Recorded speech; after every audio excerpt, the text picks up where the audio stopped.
नमस्कार, welcome to साज collection. आज आपण नवीन वारली प्रिंटमध्ये साड्यांचं कलेक्शन घेऊन आलेलं आहोत। त्यामध्ये तुम्हाला मी स्वतः वेअर केलेली एक आहे मरून शेडमध्ये। हे बघू शकता तुम्ही किती सुंदर असं डिझाईन केलेलं आहे त्यांनी वारली प्रिंटमध्ये। पारंपरिक डिझाईन आहे ही। वेअर केल्यानंतर एकदम रिच लुक येतो आणि राजनीती पॅटर्नमध्ये येते। ॲक्च्युली ही ऑफिस वेअरसाठी तुम्हाला एकदम छान साडी आहे ही।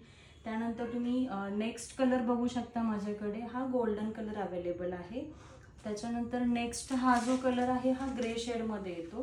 साड्यांच्या सगळ्या डिझाईन सेम आहेत, फक्त तुम्हाला कलर वेगवेगळे येणार आहेत काटांचे। त्याच्यानंतर हा नेक्स्ट आहे, हा ग्रीन कलर मध्ये येतो। सगळ्या साड्या एकदम सुंदर आणि रिच लुक देणाऱ्या आहेत आणि कलर ऑप्शन पण आपल्याकडे एकदम बेस्ट आहेत। तुम्ही माझ्या व्हॉट्सअप नंबरला तुम्ही मेसेज करू शकता किंवा मला DM करू शकता। मी मेन्शन केलेला आहे नंबर खाली। आणि अशाच नवनवीन साड्यांचे कलेक्शन पाहण्यासाठी मला फॉलो नक्की करा। थँक्यू। आणि व्हिडिओ आवडला असेल तर लाईक, शेअर आणि सबस्क्राईब करा। बाय।